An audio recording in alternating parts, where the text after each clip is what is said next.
9. Winston se encontraba cansadísimo, tan cansado que le parecía estarse convirtiendo en gelatina. Pensó que su cuerpo no solo tenía la flojedad de la gelatina, sino su transparencia. Era como si al levantar la mano fuera a ver la luz a través de ella. Trabajaba tanto que solo le quedaba una frágil estructura de nervios, huesos y piel. Todas las sensaciones le parecían ampliadas. Su mono le estaba ancho, el suelo le hacía cosquillas en los pies, y hasta el simple movimiento de abrir y cerrar la mano constituía para él un esfuerzo que le hacía sonar los huesos. Había trabajado más de 90 horas en 5 días, lo mismo que todos los funcionarios del ministerio. Ahora había terminado todo y nada tenía que hacer hasta el día siguiente por la mañana. Podía pasar 6 horas en su refugio y otras 9 en su cama. Bajo el tibio sol de la tarde se dirigió despacio en dirección a la tienda del señor Charlington, sin perder de vista las patrullas, pero convencido, irracionalmente, de que aquella tarde no se cernía sobre él ningún peligro. La pesada cartera que llevaba le golpeaba la rodilla a cada paso. Dentro llevaba el libro, que tenía ya desde 6 días antes pero que aún no había abierto. Ni siquiera lo había mirado. En el 6º día de la semana del odio, después de los apóstrofe desfiles, discursos, gritos, cánticos, banderas, películas, figuras de cera, estruendo de trompetas y tambores, arrastrar de pies cansados, rechinar de tanques, zumbido de las escuadrillas aéreas, salvas de cañonazos, después de 6 días de todo esto, cuando el gran orgasmo político llegaba a su punto culminante, y el odio general contra Eurasia era ya un delirio tan exacerbado que si la multitud hubiera podido apoderarse de los 2000 prisioneros de guerra eurasiáticos que habían sido ahorcados públicamente el último día de los festejos, los habría despedazado. En ese momento precisamente se había anunciado que Oceanía no estaba en guerra con Eurasia. Oceanía luchaba ahora contra Asia Oriental. Eurasia era aliada. Desde luego, no se reconoció que se hubiera producido ningún engaño. Sencillamente, se hizo saber del modo más repentino, y en todas partes al mismo tiempo que el enemigo no era Eurasia, sino Asia Oriental. Winston tomaba parte en una manifestación que se celebraba en una de las plazas centrales de Londres en el momento del cambiazo. Era de noche y todo estaba cegadoramente iluminado con focos. En la plaza había varios millares de personas, incluyendo 1000 niños de las escuelas con el uniforme de los espías.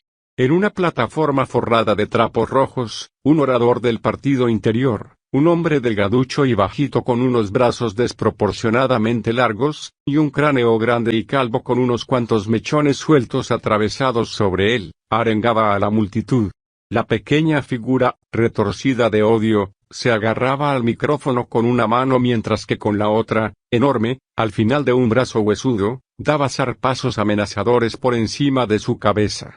Su voz, que los altavoces hacían metálica, soltaba una interminable sarta de atrocidades, matanzas en masa, deportaciones, saqueos, violaciones, torturas de prisioneros, bombardeos de poblaciones civiles, agresiones injustas, propaganda mentirosa y tratados incumplidos. Era casi imposible escucharle sin convencerse primero y luego volverse loco. A cada momento, la furia de la multitud hervía inconteniblemente y la voz del orador era ahogada por una salvaje y bestial gritería que brotaba incontrolablemente de millares de gargantas. Los chillidos más salvajes eran los de los niños de las escuelas. El discurso duraba ya unos 20 minutos cuando un mensajero subió apresuradamente a la plataforma y le entregó a aquel hombre un papelito. Él lo desenrolló y lo leyó sin dejar de hablar. Nada se alteró en su voz ni en su gesto, ni siquiera en el contenido de lo que decía. Pero, de pronto, los nombres eran diferentes. Sin necesidad de comunicárselo por palabras, una oleada de comprensión agitó a la multitud.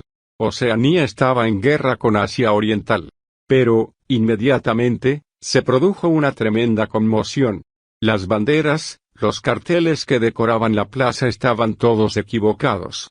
Aquellos no eran los rostros del enemigo. Sabotaje. Los agentes de Goldstein eran los culpables.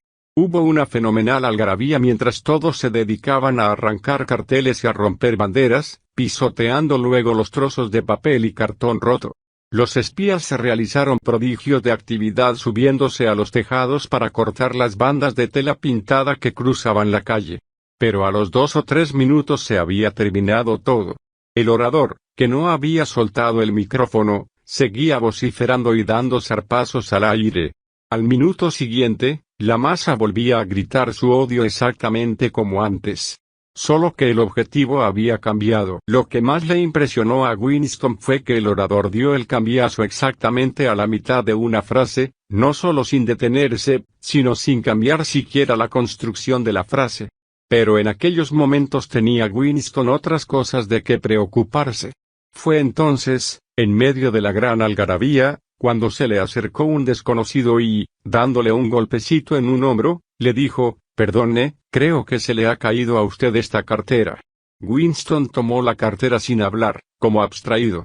Sabía que iban a pasar varios días sin que pudiera abrirla. En cuanto terminó la manifestación, se fue directamente al Ministerio de la Verdad, aunque eran ya las 23. Lo mismo hizo todo el personal del ministerio. En verdad, las órdenes que repetían continuamente las telepantallas ordenándoles reintegrarse a sus puestos apenas eran necesarias. Todos sabían lo que les tocaba hacer en tales casos. Oceanía estaba en guerra con Asia Oriental, Oceanía había estado siempre en guerra con Asia Oriental. Una gran parte de la literatura política de aquellos 5 años quedaba anticuada, absolutamente inservible. Documentos e informes de todas clases, periódicos, libros, folletos de propaganda, películas, bandas sonoras, fotografías. Todo ello tenía que ser rectificado a la velocidad del rayo. Aunque nunca se daban órdenes en estos casos, se sabía que los jefes de departamento deseaban que dentro de una semana no quedara en toda Oceanía ni una sola referencia a la guerra con Eurasia ni a la alianza con Asia Oriental. El trabajo que esto suponía era aplastante. Sobre todo porque las operaciones necesarias para realizarlo no se llamaban por sus nombres verdaderos. En el departamento de registro todos trabajaban 18 horas de las 24 con 2 turnos de 3 horas cada uno para dormir. Bajaron colchones y los pusieron por los pasillos. Las comidas se componían de sándwiches y café de la Victoria traído en carritos por los camareros de la cantina. Cada vez que Winston interrumpía el trabajo para uno de sus 2 descansos diarios, procuraba dejarlo todo terminado y que en su mesa no quedaran papeles. Pero cuando volvía al cabo de 3 horas, con el cuerpo dolorido y los ojos hinchados, se encontraba con que otra lluvia de cilindros de papel le había cubierto la mesa como una nevada, casi enterrando el hablescribe y esparciéndose por el suelo, de modo que su primer trabajo consistía en ordenar todo aquello para tener sitio donde moverse. Lo peor de todo era que no se trataba de un trabajo mecánico. A veces bastaba con sustituir un nombre por otro, pero los informes detallados de acontecimientos exigían mucho cuidado e imaginación. Incluso los conocimientos geográficos necesarios para trasladar la guerra de una parte del mundo a otra eran considerables. Al tercer día le dolían los ojos insoportablemente, y tenía que limpiarse las gafas cada 5 minutos. Era como luchar contra alguna tarea física aplastante, algo que uno tenía derecho a negarse a realizar, y que sin embargo se hacía por una impaciencia neurótica de verlo terminado. Es curioso que no le preocupara el hecho de que todas las palabras que iba murmurando en el hablescribe, así como cada línea escrita con su lápiz pluma, era una mentira deliberada.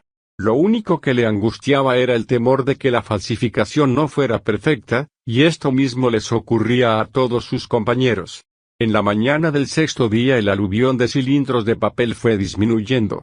Pasó media hora sin que saliera ninguno por el tubo, luego salió otro rollo y después nada absolutamente. Por todas partes ocurría igual. Un hondo y secreto suspiro recorrió el ministerio.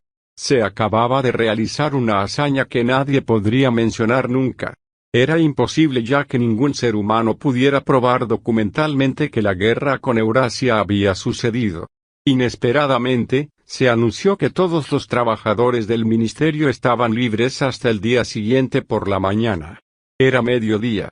Winston, que llevaba todavía la cartera con el libro, la cual había permanecido entre sus pies mientras trabajaba y debajo de su cuerpo mientras dormía, se fue a casa, se afeitó y casi se quedó dormido en el baño, aunque el agua estaba casi fría. Luego, con una sensación voluptuosa, subió las escaleras de la tienda del señor Charrington. Por supuesto, estaba cansadísimo, pero se la había pasado el sueño. Abrió la ventana, encendió la pequeña y sucia estufa, y puso a calentar un cazo con agua. Julia llegaría enseguida. Mientras la esperaba, tenía el libro. Sentóse en la desvencijada butaca y desprendió las correas de la cartera. Era un pesado volumen negro, encuadernado por algún aficionado y en cuya cubierta no había nombre ni título alguno. La impresión también era algo irregular. Las páginas estaban muy gastadas por los bordes y el libro se abría con mucha facilidad, como si hubiera pasado por muchas manos. La inscripción de la portada decía, Teoría y práctica del colectivismo oligárquico. Por Emanuel Goldstein. Winston empezó a leer. Capítulo 1. La ignorancia es la fuerza. Durante todo el tiempo de que se tiene noticia, probablemente desde fines del período neolítico, ha habido en el mundo tres clases de personas: los altos, los medianos y los bajos. Se han subdividido de muchos modos, han llevado muy diversos nombres y su número relativo, así como la actitud que han guardado unos hacia otros, ha variado de época en época, pero la estructura esencial de la sociedad nunca ha cambiado. Incluso después de enormes conmociones y de cambios que parecían irrevocables, la misma estructura ha vuelto a imponerse, igual que un giroscopio vuelve siempre a la posición de equilibrio por mucho que lo empujemos en un sentido o en otro. Los objetivos de estos tres grupos son por completo inconciliables. Winston interrumpió la lectura, sobre todo para poder disfrutar bien del hecho asombroso de hallarse leyendo tranquilo y seguro. Estaba solo, sin telepantalla, sin nadie que escuchara por la cerradura, sin sentir el impulso nervioso de mirar por encima del hombro o de cubrir la página con la mano. Un airecillo suave le acariciaba la mejilla. De lejos venían los gritos de los niños que jugaban. En la habitación misma no había más sonido que el débil tic-tac del reloj, un ruido como de insecto. Se arrellanó más cómodamente en la butaca, y puso los pies en los hierros de la chimenea. Aquello era una bendición, era la eternidad. De pronto, como suele hacerse cuando sabemos que un libro será leído y releído por nosotros, sintió el deseo de calarlo primero. Así, lo abrió por un sitio distinto y se encontró en el capítulo 3. Siguió leyendo. Capítulo 3. La guerra es la paz. La desintegración del mundo en tres grandes superestados fue un acontecimiento que pudo haber sido previsto y que en realidad lo fue, antes de mediar el siglo XX. Al ser absorbida Europa por Rusia y el Imperio Británico por los Estados Unidos, habían nacido ya en esencia dos de los tres poderes ahora existentes, Eurasia y Oceanía. El tercero, Asia Oriental, solo surgió como unidad aparte después de otra década de confusa lucha.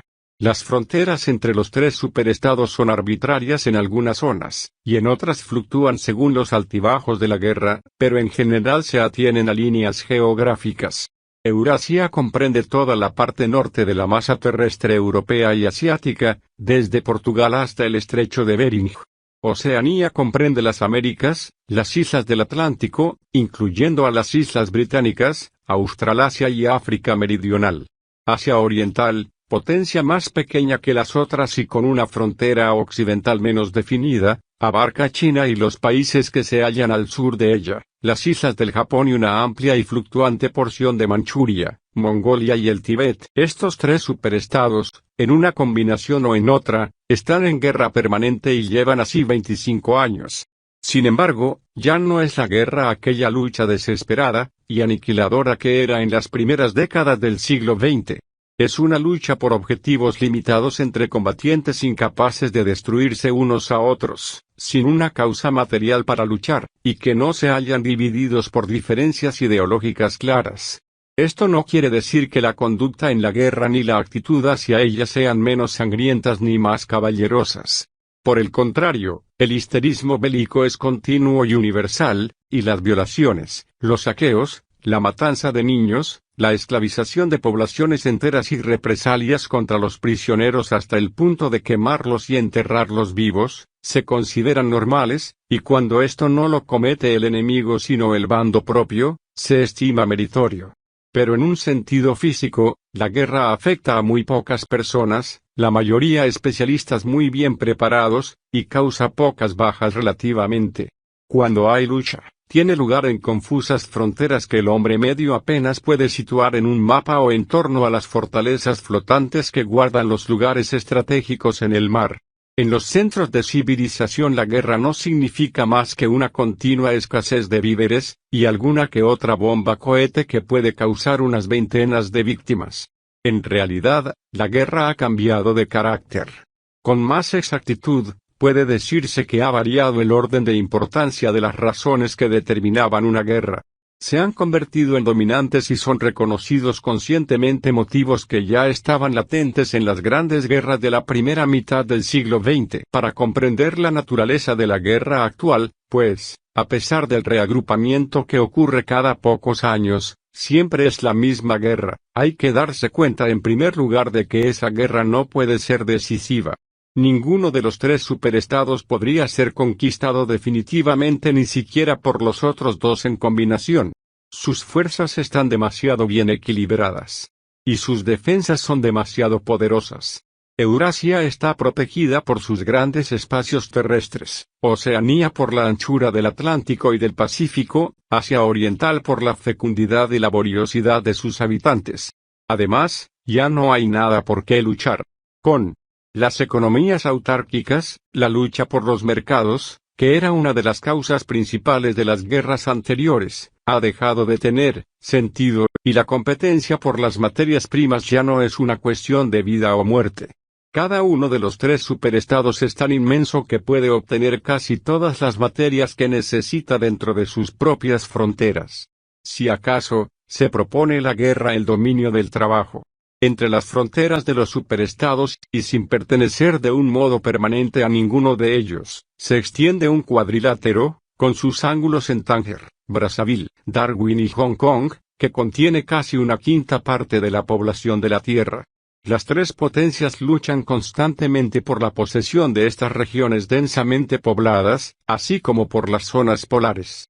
En la práctica, ningún poder controla totalmente esa área disputada.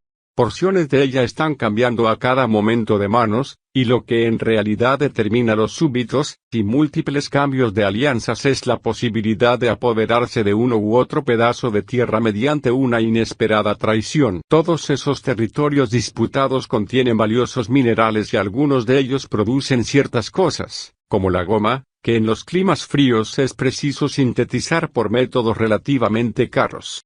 Pero, sobre todo, proporcionan una inagotable reserva de mano de obra muy barata. La potencia que controle el África ecuatorial, los países del Oriente Medio, la India meridional o el archipiélago indonesio, dispone también de centenares de millones de trabajadores mal pagados y muy resistentes. Los habitantes de esas regiones, reducidos más o menos abiertamente a la condición de esclavos, pasan continuamente de un conquistador a otro, y son empleados como carbón o aceite en la carrera de armamento, armas que sirven para capturar más territorios y ganar así más mano de obra, con lo cual se pueden tener más armas que servirán para conquistar más territorios, y así indefinidamente. Es interesante observar que la lucha nunca sobrepasa los límites de las zonas disputadas.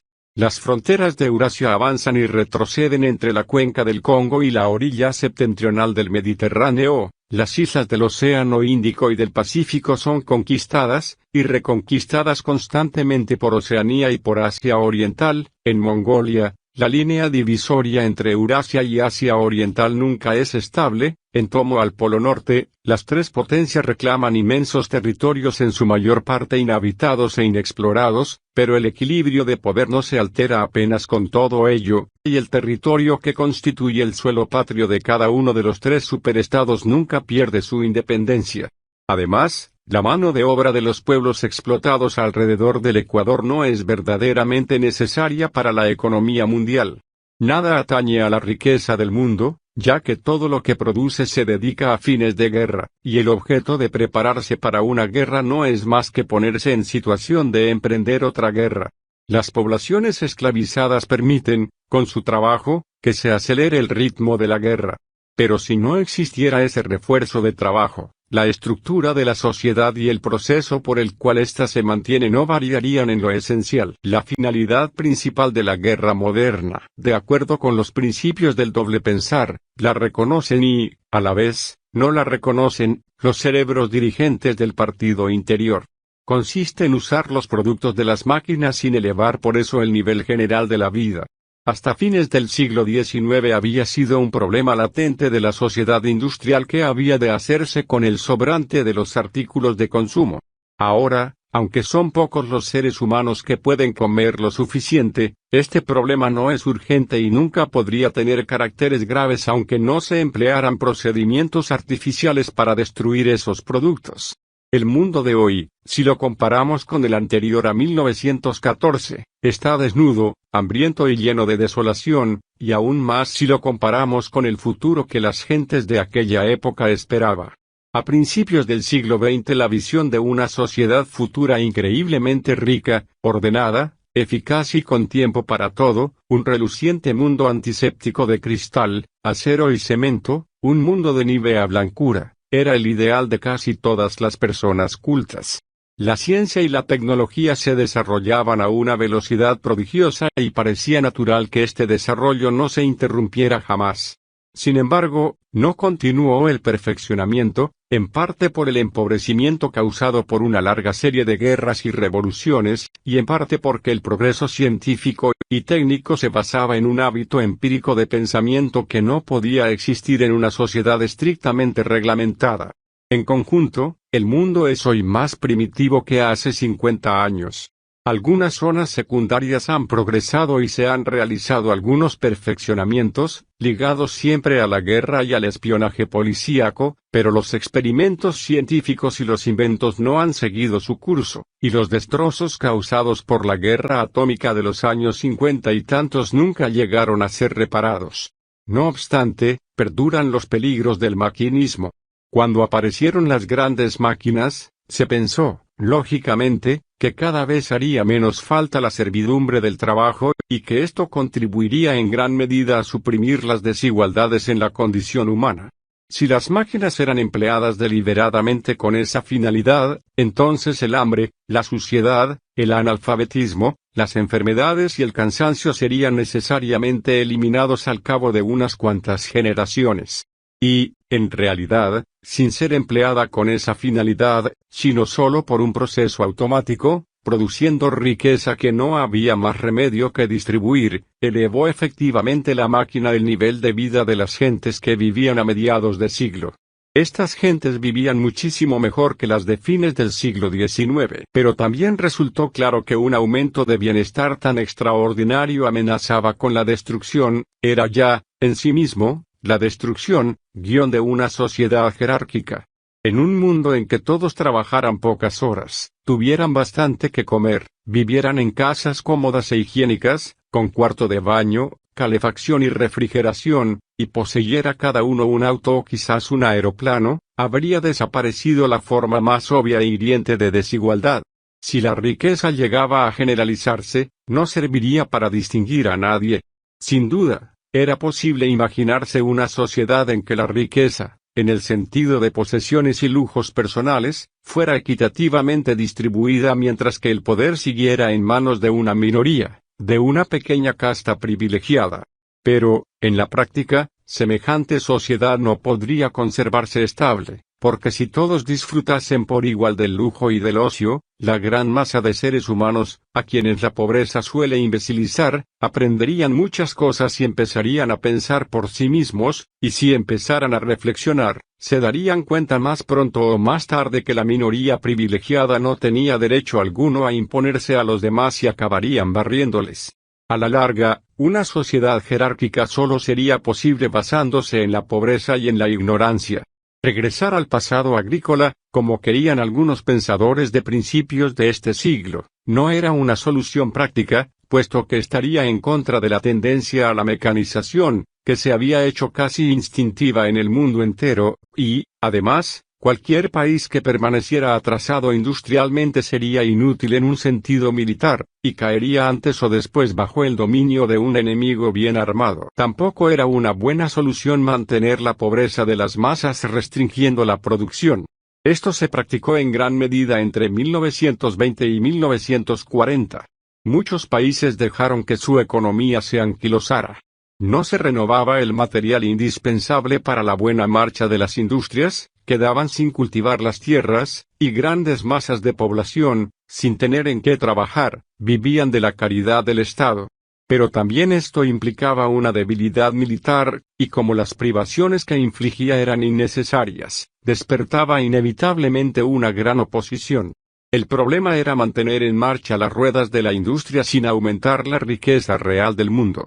Los bienes habían de ser producidos, pero no distribuidos. Y, en la práctica, la única manera de lograr esto era la guerra continua. El acto esencial de la guerra es la destrucción, no forzosamente de vidas humanas, sino de los productos del trabajo. La guerra es una manera de pulverizar o de hundir en el fondo del mar los materiales que en la paz constante podrían emplearse para que las masas gozaran de excesiva comodidad y, con ello, se hicieran a la larga demasiado inteligentes. Aunque las armas no se destruyeran, su fabricación no deja de ser un método conveniente de gastar trabajo sin producir nada que pueda ser consumido. En una fortaleza flotante, por ejemplo, se emplea el trabajo que hubieran dado varios centenares de barcos de carga. Cuando se queda anticuada, y sin haber producido ningún beneficio material para nadie, se construye una nueva fortaleza flotante mediante un enorme acopio de mano de obra. En principio, el esfuerzo de guerra se planea para consumir todo lo que sobre después de haber cubierto unas mínimas necesidades de la población. Este mínimo se calcula siempre en mucho menos de lo necesario, de manera que hay una escasez crónica de casi todos los artículos necesarios para la vida, lo cual se considera como una ventaja. Constituye una táctica deliberada mantener incluso a los grupos favorecidos al borde de la escasez, porque un estado general de escasez aumenta la importancia de los pequeños privilegios, y hace que la distinción entre un grupo y otro resulte más evidente. En comparación con el nivel de vida de principios del siglo XX, incluso los miembros del partido interior llevan una vida austera y laboriosa. Sin embargo, los pocos lujos que disfrutan, un buen piso, mejores telas, buena calidad del alimento, bebidas y tabaco, 2 o 3 criados, un auto o un autogiro privado los colocan en un mundo diferente del de los miembros del partido exterior, y estos últimos poseen una ventaja similar en comparación con las masas sumergidas, a las que llamamos los proles. La atmósfera social es la de una ciudad sitiada, donde la posesión de un trozo de carne de caballo establece la diferencia entre la riqueza y la pobreza. Y, al mismo tiempo, la idea de que se está en guerra, y por tanto en peligro, hace que la entrega de todo el poder a una reducida casta parezca la condición natural e inevitable para sobrevivir. Se verá que la guerra no solo realiza la necesaria distinción, sino que la efectúa de un modo aceptable psicológicamente. En principio, sería muy sencillo derrochar el trabajo sobrante construyendo templos y pirámides, abriendo zanjas y volviéndolas a llenar o incluso produciendo inmensas cantidades de bienes y prendiéndoles fuego. Pero esto solo daría la base económica, y no la emotiva para una sociedad jerarquizada. Lo que interesa no es la moral de las masas, cuya actitud no importa mientras se hallen absorbidas por su trabajo, sino la moral del partido mismo. Se espera que hasta el más humilde de los miembros del partido sea competente, laborioso e incluso inteligente, siempre dentro de límites reducidos, claro está, pero siempre es preciso que sea un fanático ignorante, y crédulo en el que prevalezca el miedo, el odio, la adulación y una continua sensación orgiástica de triunfo. En otras palabras, es necesario que ese hombre posea la mentalidad típica de la guerra. No importa que haya o no haya guerra y, ya que no es posible una victoria decisiva, tampoco importa si la guerra va bien o mal. Lo único preciso es que exista un estado de guerra. La desintegración de la inteligencia especial que el partido necesita de sus miembros, y que se logra mucho mejor en una atmósfera de guerra, es ya casi universal, pero se nota con más relieve a medida que subimos en la escala jerárquica. Precisamente es en el partido interior donde la histeria bélica, y el odio al enemigo son más intensos. Para ejercer bien sus funciones administrativas, se ve obligado con frecuencia el miembro del partido interior a saber que esta o aquella noticia de guerra es falsa, y puede saber muchas veces que una pretendida guerra o no existe o se está realizando con fines completamente distintos a los declarados. Pero ese conocimiento queda neutralizado fácilmente mediante la técnica del doble pensar. De modo que ningún miembro del partido interior vacila ni un solo instante en su creencia mística de que la guerra es una realidad, y que terminará victoriosamente con el dominio indiscutible de Oceanía sobre el mundo entero. Todos los miembros del partido interior creen, en esta futura victoria total como en un artículo de fe. Se conseguirá, o bien paulatinamente mediante la adquisición de más territorios sobre los que se basará una aplastante preponderancia, o bien por el descubrimiento de algún arma secreta. Continúa sin cesar la búsqueda de nuevas armas, y esta es una de las poquísimas actividades en que todavía pueden encontrar salida la inventiva y las investigaciones científicas. En la Oceanía de hoy la ciencia, en su antiguo sentido, ha dejado casi de existir. En neolengua no hay palabra para ciencia. El método empírico de pensamiento, en el cual se basaron todos los adelantos científicos del pasado, es opuesto a los principios fundamentales de Ingsoc.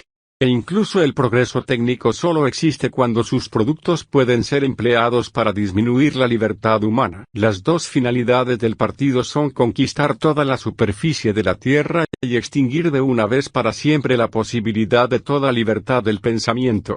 Hay, por tanto, dos grandes problemas que ha de resolver el partido. Uno es el de descubrir, contra la voluntad del interesado, lo que está pensando determinado ser humano, y el otro es cómo suprimir, en pocos segundos y sin previo aviso, a varios centenares de millones de personas.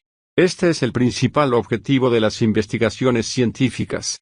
El hombre de ciencia actual es una mezcla de psicólogo y policía que estudia con extraordinaria minuciosidad el significado de las expresiones faciales, gestos y tonos de voz, los efectos de las drogas que obligan a decir la verdad, la terapéutica del shock, del hipnotismo y de la tortura física, y si es un químico, un físico o un biólogo, solo se preocupará por aquellas ramas que dentro de su especialidad sirvan para matar.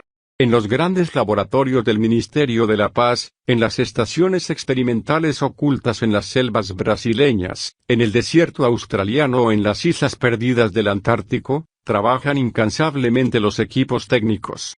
Unos se dedican solo a planear la logística de las guerras futuras, otros, a idear bombas cohete cada vez mayores, explosivos cada vez más poderosos y corazas cada vez más impenetrables, otros buscan gases más mortíferos o venenos que puedan ser producidos en cantidades tan inmensas que destruyan la vegetación de todo un continente, o cultivan gérmenes inmunizados contra todos los posibles antibióticos, otros se esfuerzan por producir un vehículo que se abra paso por la tierra como un submarino bajo el agua, o un aeroplano tan independiente de su base como un barco en el mar, otros exploran posibilidades aún más remotas, como la de concentrar los rayos del sol mediante gigantescas lentes suspendidas en el espacio a miles de kilómetros, o producir terremotos artificiales utilizando el calor del centro de la Tierra. Pero ninguno de estos proyectos se aproxima nunca a su realización, y ninguno de los tres superestados adelanta a los otros dos de un modo definitivo. Lo más notable es que las tres potencias tienen ya, con la bomba atómica, un arma mucho más poderosa que cualquiera de las que ahora tratan de convertir en realidad. Aunque el partido, según su costumbre, quiere atribuirse el invento, las bombas atómicas aparecieron por primera vez a principios de los años 40 y tantos de este siglo y fueron usadas en gran escala unos 10 años después. En aquella época cayeron unos centenares de bombas en los centros industriales, principalmente de la Rusia europea, Europa occidental y Norteamérica. El objeto perseguido era convencer a los gobernantes de todos los países que unas cuantas bombas más terminarían con la sociedad organizada y por tanto con su poder. A partir de entonces, y aunque no se llegó a ningún acuerdo formal, no se arrojaron más bombas atómicas. Las potencias actuales siguen produciendo bombas atómicas, y almacenándolas en espera de la oportunidad decisiva que todos creen llegará algún día. Mientras tanto, el arte de la guerra ha permanecido estacionado durante 30 o 40 años. Los autogiros se usan más que antes, los aviones de bombardeo han sido sustituidos en gran parte por los proyectiles autoimpulsados, y el frágil tipo de barco de guerra fue reemplazado por las fortalezas flotantes, casi imposibles de hundir. Pero, aparte de ello, apenas ha habido adelantos bélicos. Se siguen usando el tanque, el submarino, el torpedo, la ametralladora e incluso el rifle y la granada de mano.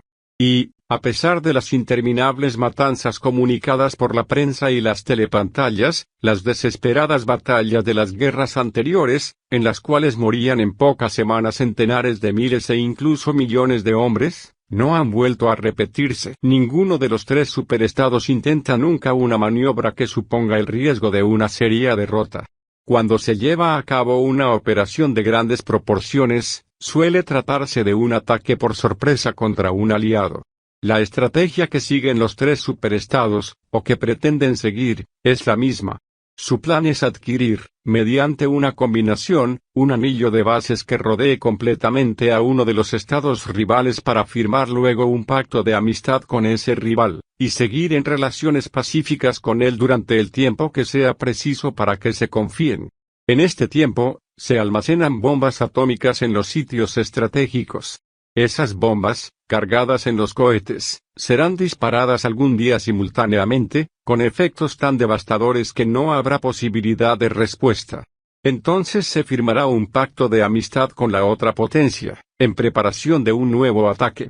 No es preciso advertir que este plan es un ensueño de imposible realización. Nunca hay verdadera lucha a no ser en las zonas disputadas en el Ecuador y en los polos, no hay invasiones del territorio enemigo. Lo cual explica que en algunos sitios sean arbitrarias las fronteras entre los superestados. Por ejemplo, Eurasia podría conquistar fácilmente las islas británicas, que forman parte, geográficamente, de Europa, y también sería posible para Oceanía avanzar sus fronteras hasta el Rin e incluso hasta el Vístula. Pero esto violaría el principio, seguido por todos los bandos, aunque nunca formulado, de la integridad cultural. Así, si Oceanía conquistara las áreas que antes se conocían con los nombres de Francia y Alemania, sería necesario exterminar a todos sus habitantes, tarea de gran dificultad física, o asimilarse una población de 1 centenar de millones de personas que, en lo técnico, están a la misma altura que los oceánicos. El problema es el mismo para todos los superestados, siendo absolutamente imprescindible que su estructura no entre en contacto con extranjeros, excepto en reducidas proporciones con prisioneros de guerra y esclavos de color. Incluso el aliado oficial del momento es considerado con mucha suspicacia. El ciudadano medio de Oceanía nunca ve a un ciudadano de Eurasia ni de Asia Oriental, aparte de los prisioneros, y se le prohíbe que aprenda lenguas extranjeras. Si se le permitiera entrar en relación con extranjeros, descubriría que son criaturas iguales a él en lo esencial, y que casi todo lo que se le ha dicho sobre ellos es una sarta de mentiras. Se rompería así el mundo cerrado en que vive y quizá desaparecieran el miedo, el odio y la rigidez fanática en que se basa su moral. Se admite, por tanto, en los tres estados que por mucho que cambien de manos Persia, Egipto, Java o Ceilán, las fronteras principales nunca podrán ser cruzadas más que por las bombas. Bajo todo esto hallamos un hecho al que nunca se alude, pero admitido tácitamente y sobre el que se basa toda conducta oficial, a saber, que las condiciones de vida de los tres superestados son casi las mismas. En Oceanía prevalece la ideología llamada Ingsoc, en Eurasia el neobolchevismo y en Asia Oriental lo que se conoce por un nombre chino que suele traducirse por adoración de la muerte, pero que quizá quedaría mejor expresado como desaparición del yo. Al ciudadano de Oceanía no se le permite saber nada de las otras dos ideologías, pero se le enseña a condenarlas como bárbaros insultos contra la moralidad y el sentido común. La verdad es que apenas pueden distinguirse las tres ideologías, y los sistemas sociales que ellas soportan son los mismos. En los tres existe la misma estructura piramidal, idéntica adoración a un jefe semidivino, la misma economía orientada hacia una guerra continua. De ahí que no solo no puedan conquistarse mutuamente los tres superestados, sino que no tendrían ventaja alguna si lo consiguieran. Por el contrario, se ayudan mutuamente manteniéndose en pugna.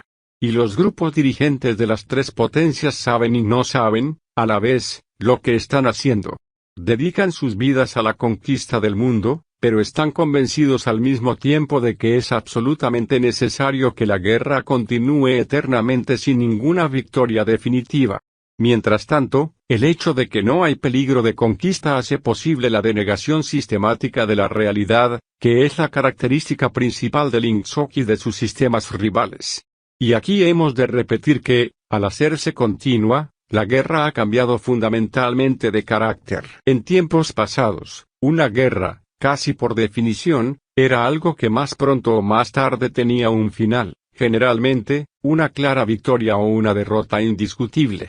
Además, en el pasado, la guerra era uno de los principales instrumentos con que se mantenían las sociedades humanas en contacto con la realidad física. Todos los gobernantes de todas las épocas intentaron imponer un falso concepto del mundo a sus súbditos, pero no podían fomentar ilusiones que perjudicasen la eficacia militar. Como quiera que la derrota significaba la pérdida de la independencia o cualquier otro resultado indeseable, habían de tomar serias precauciones para evitar la derrota. Estos hechos no podían ser ignorados. Aun admitiendo que en filosofía, en ciencia, en ética o en política 2 y 2 pudieran ser 5, cuando se fabricaba un cañón o un aeroplano tenían que ser 4. Las naciones mal preparadas acababan siempre siendo conquistadas, y la lucha por una mayor eficacia no admitía ilusiones. Además, para ser eficaces había que aprender del pasado, lo cual suponía estar bien enterado de lo ocurrido en épocas anteriores. Los periódicos y los libros de historia eran parciales, naturalmente, pero habría sido imposible una falsificación como la que hoy se realiza. La guerra era una garantía de cordura. Y respecto a las clases gobernantes, era el freno más seguro. Nadie podía ser, desde el poder, absolutamente irresponsable desde el momento en que una guerra cualquiera podía ser ganada o perdida. Pero cuando una guerra se hace continua, deja de ser peligrosa porque desaparece toda necesidad militar. El progreso técnico puede cesar y los hechos más palpables pueden ser negados o descartados como cosas sin importancia. Lo único eficaz en Oceanía es la policía del pensamiento. Como cada uno de los 3 superestados es inconquistable, cada uno de ellos es, por tanto, un mundo separado dentro del cual puede ser practicada con toda tranquilidad cualquier perversión mental. La realidad solo ejerce su presión sobre las necesidades de la vida cotidiana, la necesidad de comer y de beber, de vestirse y tener un techo, de no beber venenos ni caerse de las ventanas, etc. Entre la vida y la muerte, y entre el placer físico y el dolor físico, sigue habiendo una distinción, pero eso es todo. Cortados todos los contactos con el mundo exterior y con el pasado, el ciudadano de Oceanía es como un hombre en el espacio interestelar, que no tiene manera de saber por dónde se va hacia arriba y por dónde hacia abajo. Los gobernantes de un estado como este son absolutos como pudieran serlo los faraones o los césares. Se ven obligados a evitar que sus gentes se mueran de hambre en cantidades excesivas, y han de mantenerse al mismo nivel de baja técnica militar que sus rivales. Pero, una vez conseguido ese mínimo, pueden retorcer y deformar la realidad dándole la forma que se les antoje. Por tanto, la guerra de ahora, comparada con las antiguas, es una impostura. Se podría comparar esto a las luchas entre ciertos rumiantes cuyos cuernos están colocados de tal manera que no pueden herirse. Pero aunque es una impostura, no deja de tener sentido. Sirve para consumir el sobrante de bienes, y ayuda a conservar la atmósfera mental imprescindible para una sociedad jerarquizada. Como se ve, la guerra es ya solo un asunto de política interna. En el pasado, los grupos dirigentes de todos los países, aunque reconocieran sus propios intereses e incluso los de sus enemigos, y gritaran en lo posible la destructividad de la guerra, en definitiva luchaban unos contra otros y el vencedor aplastaba al vencido. En nuestros días luchan unos contra otros, sino cada grupo dirigente contra sus propios súbditos, y el objeto de la guerra no es conquistar territorio ni defenderlo, sino mantener intacta la estructura de la sociedad. Por lo tanto, la palabra guerra se ha hecho equívoca. Quizás sería acertado decir que la guerra, al hacerse continua, ha dejado de existir. La presión que ejercía sobre los seres humanos entre la edad neolítica y principios del siglo XX ha desaparecido, siendo sustituida por algo completamente distinto. El efecto sería muy parecido si los tres superestados, en vez de pelear cada uno con los otros, llegaran al acuerdo respetando lo de vivir en paz perpetua sin traspasar cada uno las fronteras del otro. En ese caso, cada uno de ellos seguiría siendo un mundo cerrado libre de la angustiosa influencia del peligro externo. Una paz que fuera de verdad permanente sería lo mismo que una guerra permanente. Este es el sentido verdadero, aunque la mayoría de los miembros del partido lo entienden solo de un modo superficial, de la consigna del partido, la guerra es la paz. Winston dejó de leer un momento. A una gran distancia había estallado una bomba. La inefable sensación de estar leyendo el libro prohibido, en una habitación sin telepantalla, seguía llenándolo de satisfacción. La soledad y la seguridad eran sensaciones físicas, mezcladas por el cansancio de su cuerpo, la suavidad de la alfombra, la caricia de la débil brisa que entraba por la ventana. El libro le fascinaba o, más exactamente, lo tranquilizaba. En cierto sentido, no le enseñaba nada nuevo, pero esto era una parte de su encanto. Decía lo que el propio Winston podía haber dicho, si le hubiera sido posible ordenar sus propios pensamientos y darles una clara expresión. Este libro era el producto de una mente semejante a la suya, pero mucho más poderosa, más sistemática y libre de temores. Pensó Winston que los mejores libros son los que nos dicen lo que ya sabemos. Había vuelto al capítulo 1 cuando oyó los pasos de Julia en la escalera. Se levantó del sillón para salirle al encuentro. Julia entró en ese momento, tiró su bolsa al suelo y se lanzó a los brazos de él.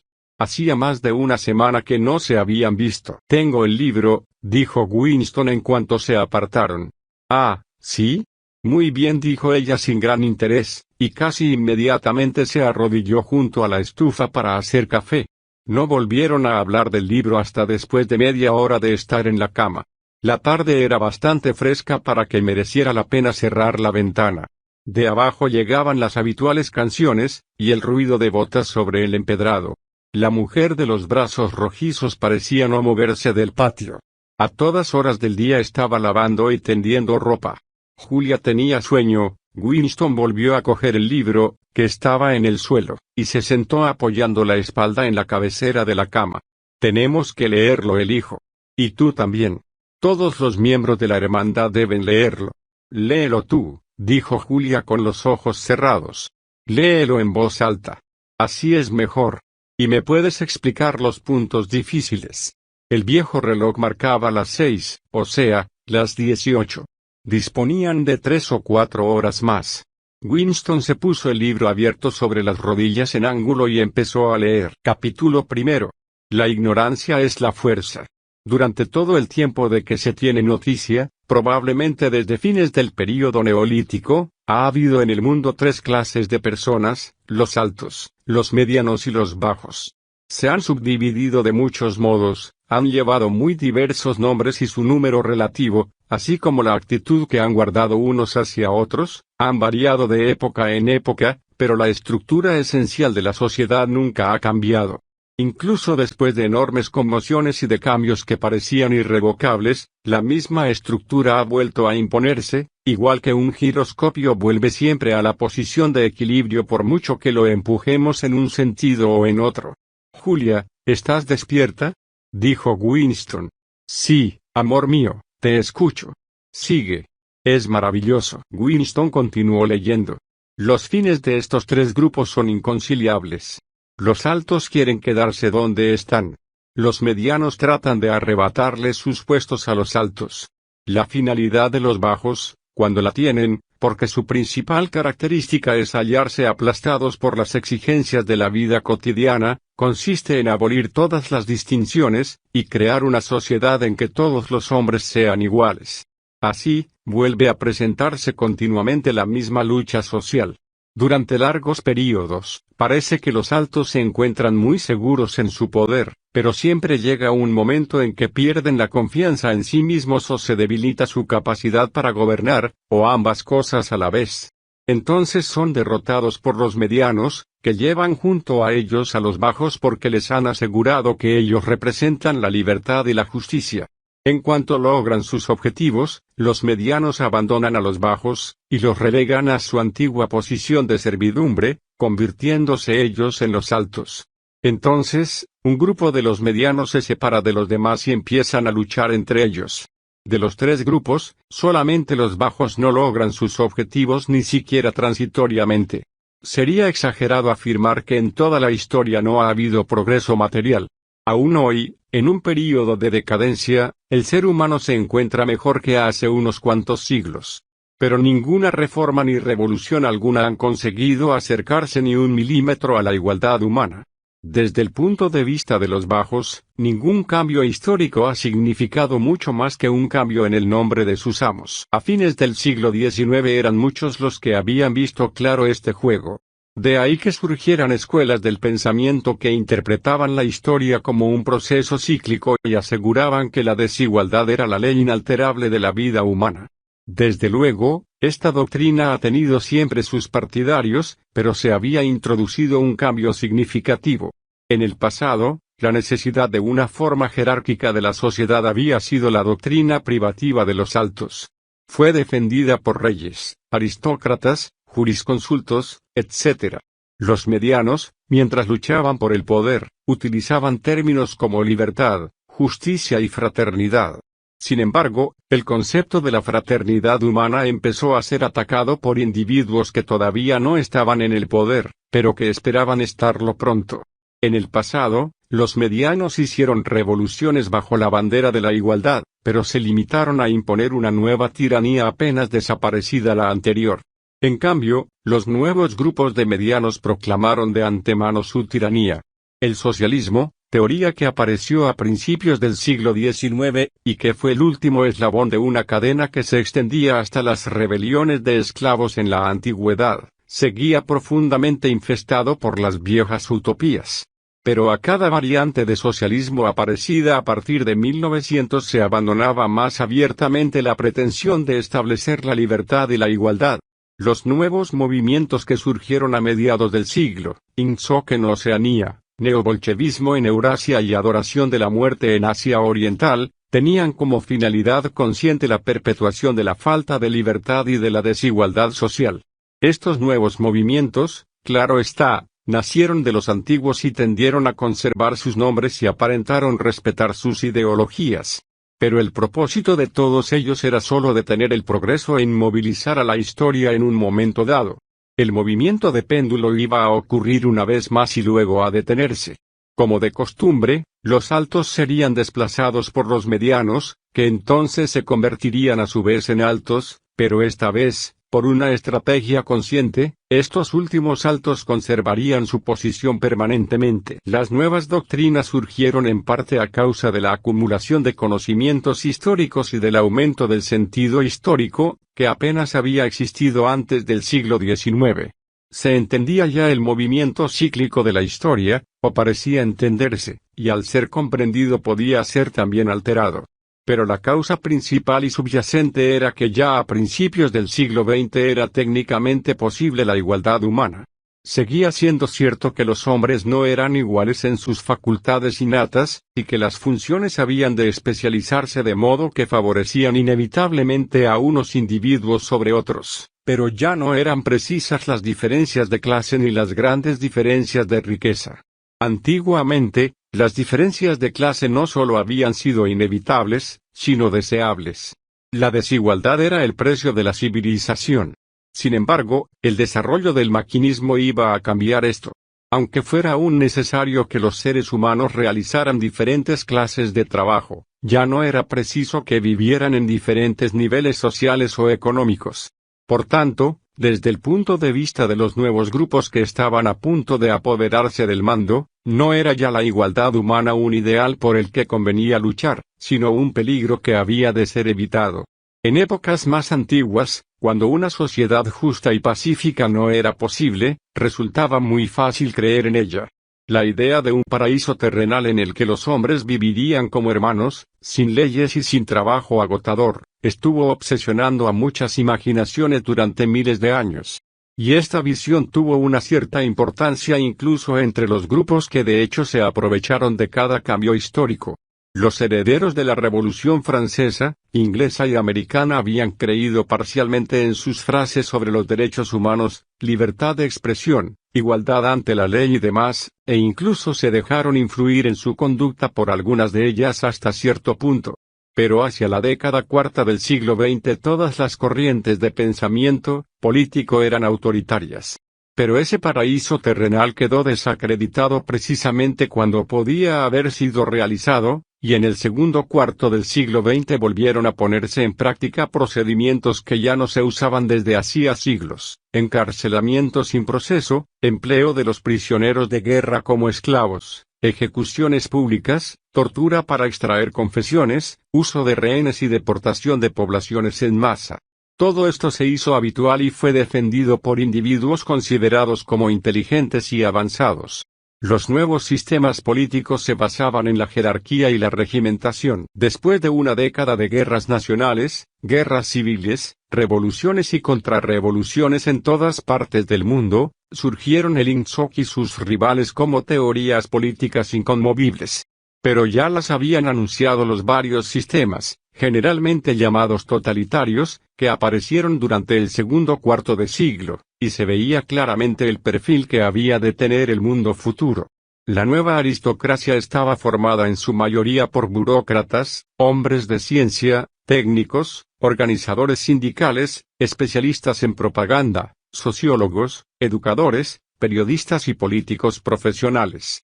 Esta gente, cuyo origen estaba en la clase media asalariada, y en la capa superior de la clase obrera, había sido formada y agrupada por el mundo inhóspito de la industria monopolizada y el gobierno centralizado.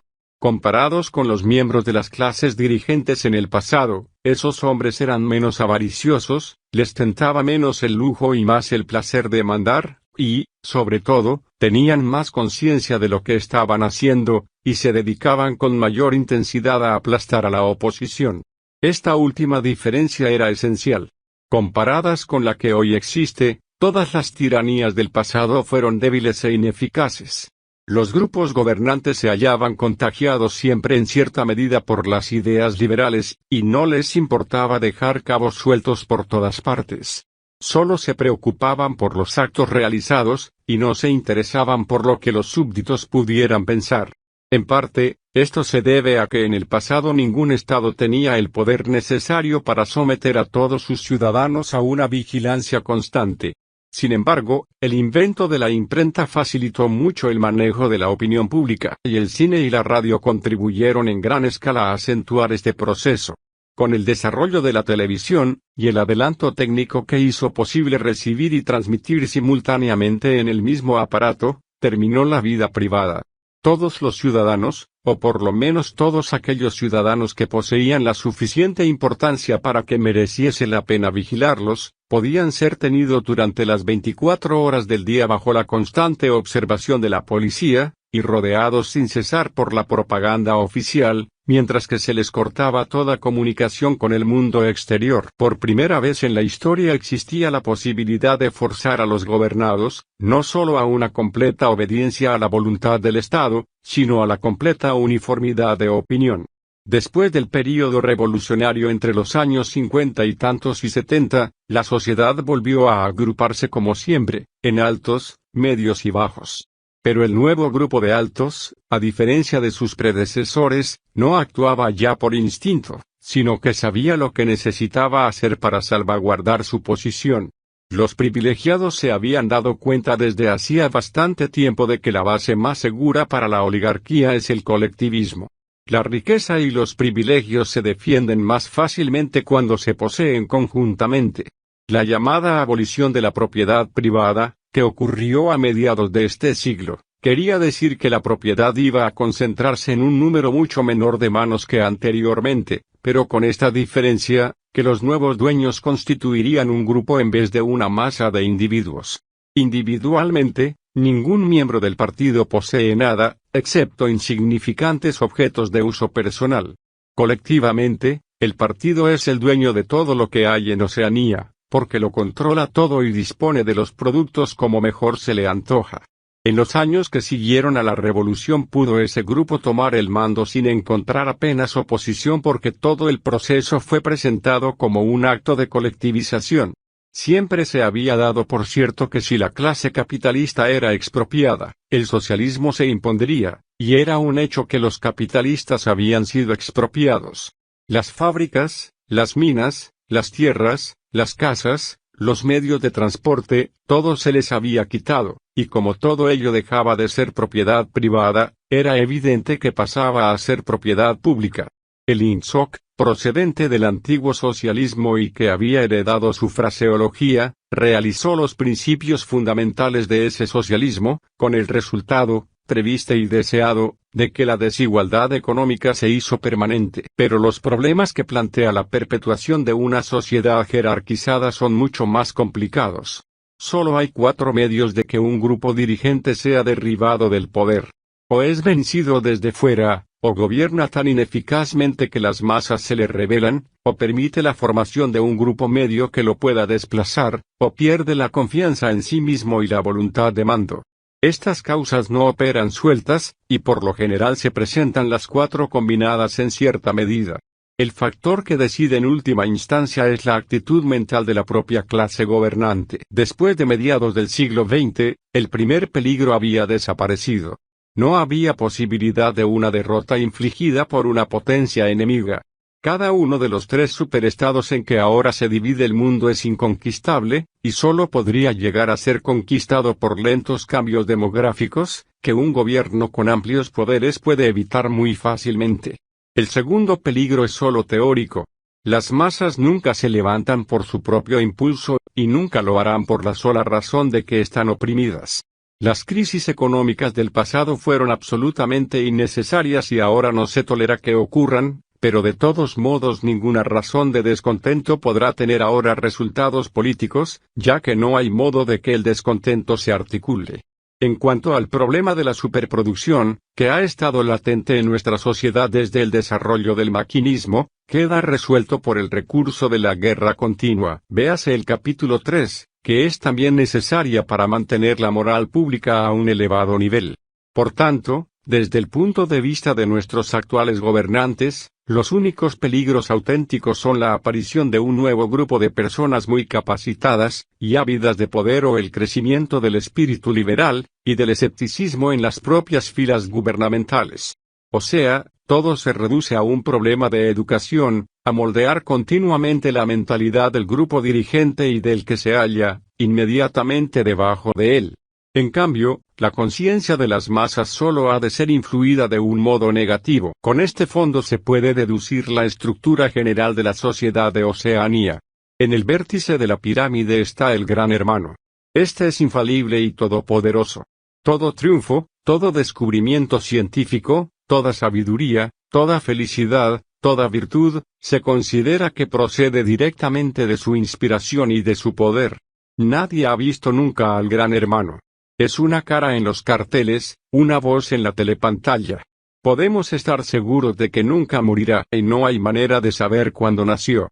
El Gran Hermano es la concreción con que el partido se presenta al mundo. Su función es actuar como punto de mira para todo amor, miedo o respeto, emociones que se sienten con mucha mayor facilidad hacia un individuo que hacia una organización. Detrás del Gran Hermano se halla el partido interior, del cual solo forman parte 6 millones de personas, o sea, menos del 6% de la población de Oceanía. Después del partido interior, tenemos el partido exterior, y si el primero puede ser descrito como el cerebro del Estado, el segundo pudiera ser comparado a las manos. Más abajo se encuentra la masa amorfa de los proles, que constituyen quizá el 85% de la población. En los términos de nuestra anterior clasificación, los proles son los bajos. Y las masas de esclavos procedentes de las tierras ecuatoriales, que pasan constantemente de vencedor a vencedor. No olvidemos que vencedor solo debe ser tomado de un modo relativo, y no forman parte de la población propiamente dicha. En principio, la pertenencia a estos 3 grupos no es hereditaria. No se considera que un niño nazca dentro del partido interior porque sus padres pertenezcan a él. La entrada en cada una de las ramas del partido se realiza mediante examen a la edad de 16 años. Tampoco hay prejuicios raciales ni dominio de una provincia sobre otra. En los más elevados puestos del partido encontramos judíos, negros, sudamericanos de pura sangre india, y los dirigentes de cualquier zona proceden siempre de los habitantes de esa área. En ninguna parte de Oceanía tienen sus habitantes la sensación de ser una población colonial regida desde una capital remota. Oceanía no tiene capital y su jefe titular es una persona cuya residencia nadie conoce. No está centralizada en modo alguno, aparte de que el inglés es su principal lengua franca, y que la neolengua es su idioma oficial. Sus gobernantes no se hallan ligados por lazos de sangre, sino por la adherencia a una doctrina común. Es verdad que nuestra sociedad se compone de estratos, una división muy rígida en estratos, ateniéndose a lo que a primera vista parecen normas hereditarias. Hay mucho menos intercambio entre los diferentes grupos de lo que había en la época capitalista o en las épocas preindustriales.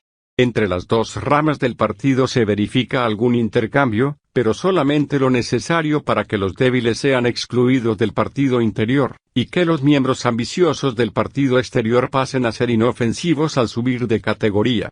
En la práctica, los proletarios no pueden entrar en el partido.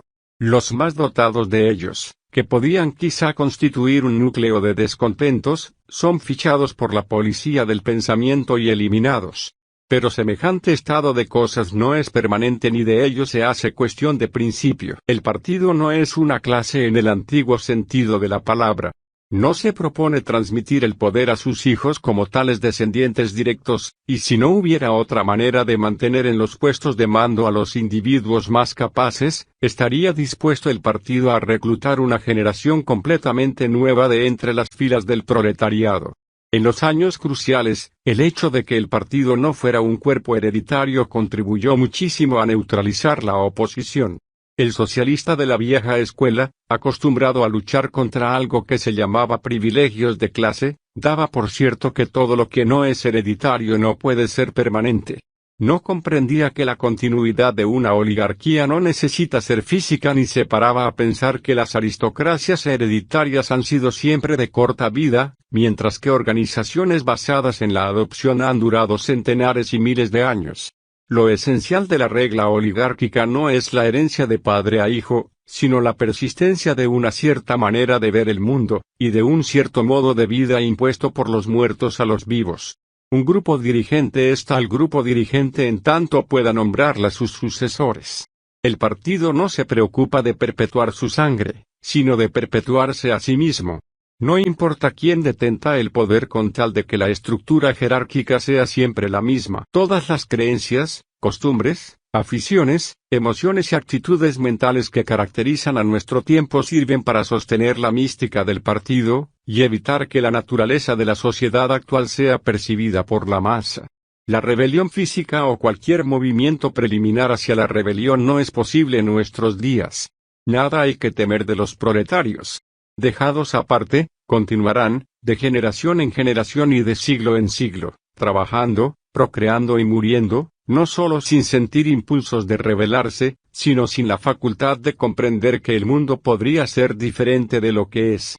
Solo podrían convertirse en peligrosos si el progreso de la técnica industrial hiciera necesario educarles mejor, pero como la rivalidad militar y comercial ha perdido toda importancia, el nivel de la educación popular declina continuamente.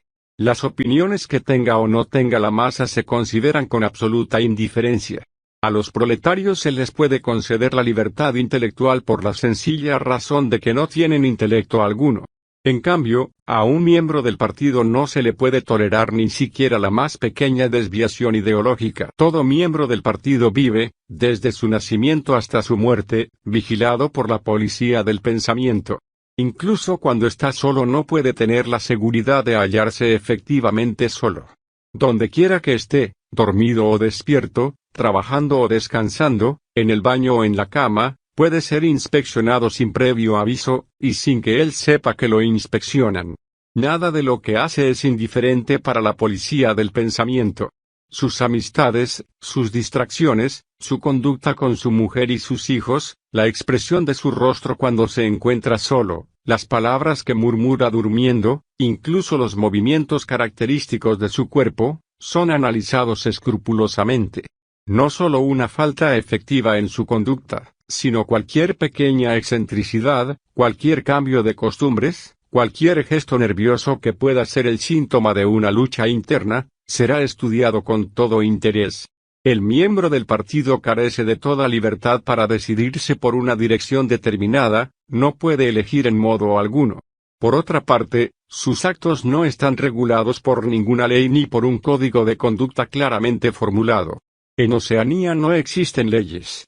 Los pensamientos y actos que, una vez descubiertos, acarrean la muerte segura, no están prohibidos expresamente y las interminables purgas, torturas, detenciones y vaporizaciones no se le aplican al individuo como castigo por crímenes que haya cometido, sino que son sencillamente el barrido de personas que quizás algún día pudieran cometer un crimen político.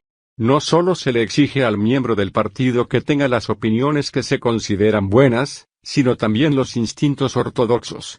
Muchas de las creencias y actitudes que se le piden no llegan a fijarse nunca en normas estrictas, y no podrían ser proclamadas sin incurrir en flagrantes contradicciones con los principios mismos del INSOC. Si una persona es ortodoxa por naturaleza, en neolengua se le llama piensa bien, sabrá en cualquier circunstancia, sin detenerse a pensarlo, cuál es la creencia acertada o la emoción deseable. Pero en todo caso, un enfrentamiento mental complicado, que comienza en la infancia y se concentra en torno a las palabras neolingüísticas para crimen, negro, blanco y doble pensar, le convierte en un ser incapaz de pensar demasiado sobre cualquier tema. Se espera que todo miembro del partido carezca de emociones privadas, y que su entusiasmo no se enfríe en ningún momento. Se supone que vive en un continuo frenesí de odio contra los enemigos extranjeros y los traidores de su propio país, en una exaltación triunfal de las victorias, y en absoluta humildad y entrega ante el poder y la sabiduría del partido. Los descontentos producidos por esta vida tan seca, y poco satisfactoria son suprimidos de raíz mediante la vibración emocional de los 2 minutos de odio, y las especulaciones que podrían quizá llevar a una actitud escéptica o rebelde son aplastadas en sus comienzos o, mejor dicho, antes de asomar a la conciencia, mediante la disciplina interna adquirida desde la niñez. La primera etapa de esta disciplina, que puede ser enseñada incluso a los niños, se llama en neolengua paracrimen. Paracrimen significa la facultad de parar, de cortar en seco, de un modo casi instintivo, todo pensamiento peligroso que pretenda salir a la superficie. Incluye esta facultad la de no percibir las analogías, de no darse cuenta de los errores de lógica, de no comprender los razonamientos más sencillos si son contrarios a los principios del INSOC, y de sentirse fastidiado e incluso asqueado por todo pensamiento orientado en una dirección herética.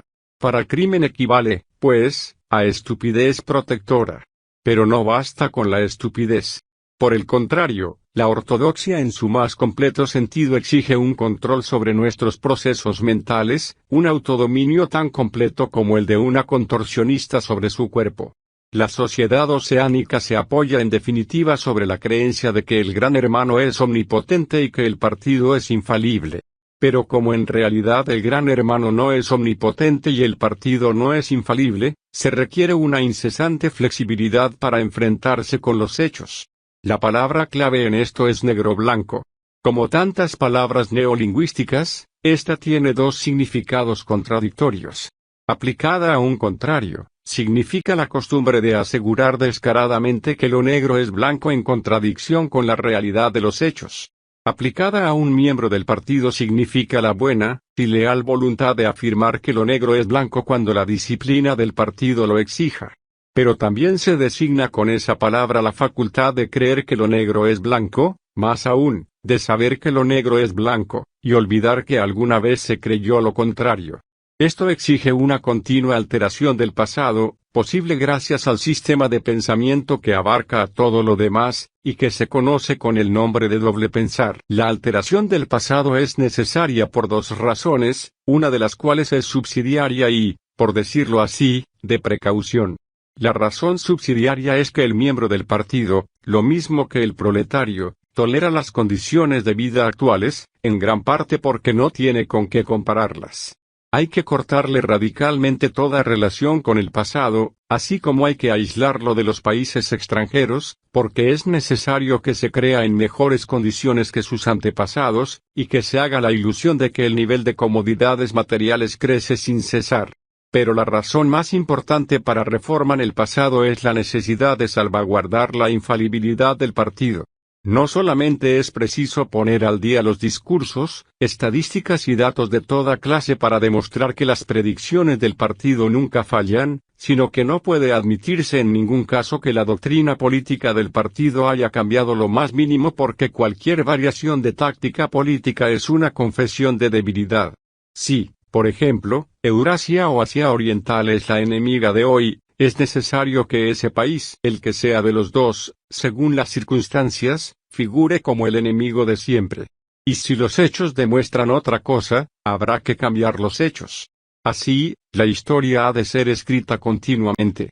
Esta falsificación diaria del pasado, realizada por el Ministerio de la Verdad, es tan imprescindible para la estabilidad del régimen como la represión y el espionaje efectuados por el Ministerio del Amor. La mutabilidad del pasado es el eje del INSOC. Los acontecimientos pretéritos no tienen existencia objetiva, sostiene el partido, sino que sobreviven solo en los documentos y en las memorias de los hombres. El pasado es únicamente lo que digan los testimonios escritos y la memoria humana. Pero como quiera que el partido controla por completo todos los documentos, y también la mente de todos sus miembros, resulta que el pasado será lo que el partido quiera que sea. También resulta que aunque el pasado puede ser cambiarlo, nunca lo ha sido en ningún caso concreto. En efecto, cada vez que ha habido que darle nueva forma por las exigencias del momento, esta nueva versión es ya el pasado y no ha existido ningún pasado diferente. Esto sigue siendo así incluso cuando, como ocurre a menudo, el mismo acontecimiento tenga que ser alterado, hasta hacerse irreconocible, varias veces en el transcurso de un año. En cualquier momento se halla el partido en posesión de la verdad absoluta y, naturalmente, lo absoluto no puede haber sido diferente de lo que es ahora. Se verá, pues, que el control del pasado depende por completo del entrenamiento de la memoria. La seguridad de que todos los escritos están de acuerdo con el punto de vista ortodoxo que exigen las circunstancias, no es más que una labor mecánica. Pero también es preciso recordar que los acontecimientos ocurrieron de la manera deseada. Y si es necesario adaptar de nuevo nuestros recuerdos o falsificar los documentos, también es necesario olvidar que se ha hecho esto. Este truco puede aprenderse como cualquier otra técnica mental. La mayoría de los miembros del partido lo aprenden, y desde luego lo consiguen muy bien todos aquellos que son inteligentes además de ortodoxos. En el antiguo idioma se conoce esta operación con toda franqueza como control de la realidad. En neolengua se le llama doble pensar, aunque también es verdad que doble pensar comprende muchas cosas. Doble pensar significa el poder, la facultad de sostener dos opiniones contradictorias simultáneamente, dos creencias contrarias albergadas a la vez en la mente.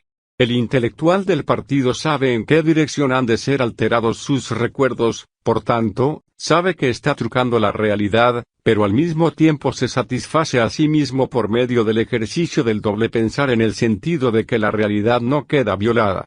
Este proceso ha de ser consciente, pues, si no, no se verificaría con la suficiente precisión, pero también tiene que ser inconsciente para que no deje un sentimiento de falsedad y, por tanto, de culpabilidad.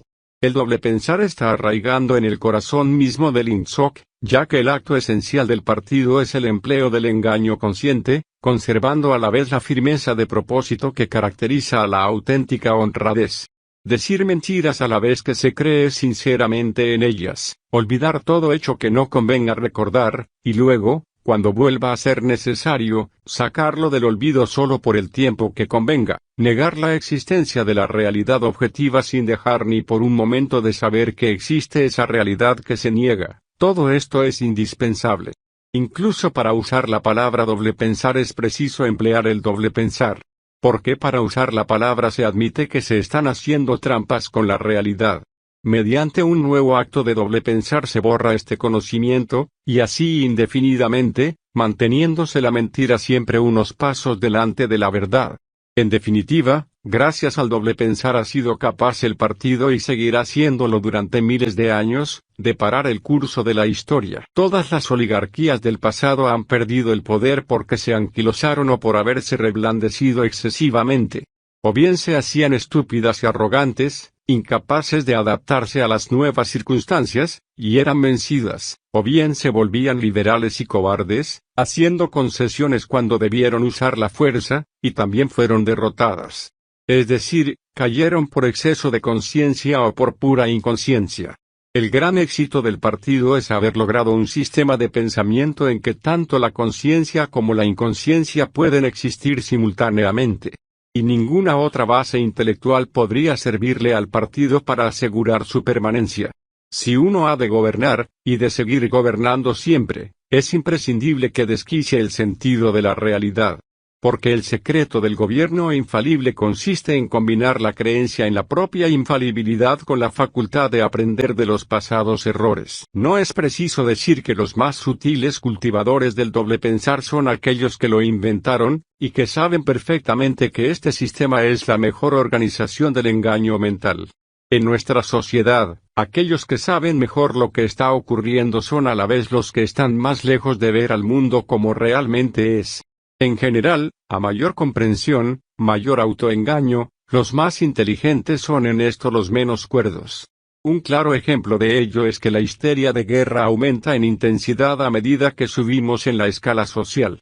Aquellos cuya actitud hacia la guerra es más racional son los súbditos de los territorios disputados. Para estas gentes, la guerra es sencillamente una calamidad continua que pasa por encima de ellos con movimiento de marea. Para ellos es completamente indiferente cuál de los bandos va a ganar.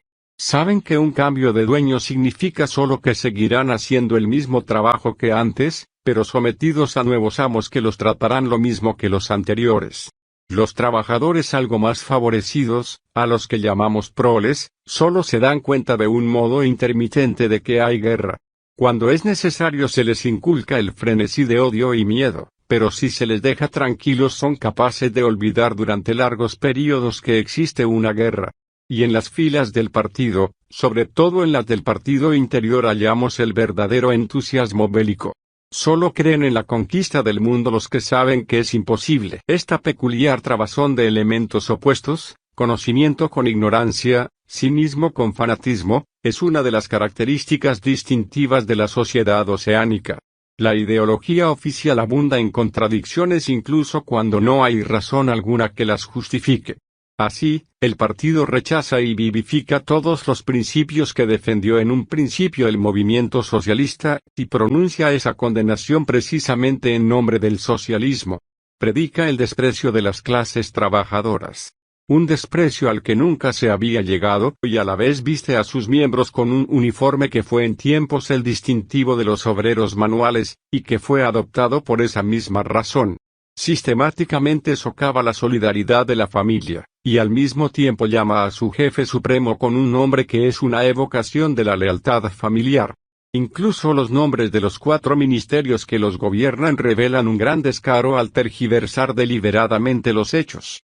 El Ministerio de la Paz se ocupa de la guerra, el Ministerio de la Verdad, de las mentiras, el Ministerio del Amor, de la tortura, y el Ministerio de la Abundancia, del hambre. Estas contradicciones no son accidentales, no resultan de la hipocresía corriente. Son ejercicios de doble pensar. Porque sólo mediante la reconciliación de las contradicciones es posible retener el mando indefinidamente. Si no, se volvería al antiguo ciclo. Si la igualdad humana ha de ser evitada para siempre, si los altos, como los hemos llamado, han de conservar sus puestos de un modo permanente, será imprescindible que el estado mental predominante sea la locura controlada. Pero hay una cuestión que hasta ahora hemos dejado a un lado. A saber, ¿por qué debe ser evitada la igualdad humana? Suponiendo que la mecánica de este proceso haya quedado aquí claramente descrita, debemos preguntarnos, ¿cuál es el motivo de este enorme y minucioso esfuerzo planeado para congelar la historia de un determinado momento? Llegamos con esto al secreto central. Como hemos visto, la mística del partido, y sobre todo la del partido interior, depende del doble pensar. Pero a más profundidad aún, se halla el motivo original, el instinto nunca puesto en duda, El instinto que los llevó por primera vez a apoderarse de los mandos y que produjo el doble pensar, la policía del pensamiento, la guerra continua y todos los demás elementos que se han hecho necesarios para el sostenimiento del poder. Este motivo consiste realmente en: Winston se dio cuenta del silencio, lo mismo que se da uno cuenta de un nuevo ruido. Le parecía que Julia había estado completamente inmóvil desde hacía un rato. Estaba echada de lado, desnuda de la cintura para arriba, con su mejilla apoyada en la mano y una sombra oscura atravesándole los ojos. Su seno subía y bajaba poco a poco y con regularidad. Julia. No hubo respuesta. Julia, ¿estás despierta? Silencio. Estaba dormida. Cerró el libro y lo depositó cuidadosamente en el suelo, se echó y estiró la colcha sobre los dos. Todavía, pensó, no se había enterado de cuál era el último secreto. Entendía el cómo, no entendía el por qué. El capítulo 1, como el capítulo 3, no le habían enseñado nada que él no supiera. Solamente le habían servido para sistematizar los conocimientos que ya poseía. Pero después de leer aquellas páginas tenía una mayor seguridad de no estar loco. Encontrarse en minoría, incluso en minoría de uno solo, no significaba estar loco. Había la verdad y lo que no era verdad, y si uno se aferraba a la verdad incluso contra el mundo entero, no estaba uno loco. Un rayo amarillento del sol poniente entraba por la ventana y se aplastaba sobre la almohada. Winston cerró los ojos. El sol en sus ojos y el suave cuerpo de la muchacha tocando al suyo le daba una sensación de sueño, fuerza y confianza. Todo estaba bien y él se hallaba completamente seguro allí. Se durmió con el pensamiento: la cordura no depende de las estadísticas, convencido de que esta observación contenía una sabiduría profunda.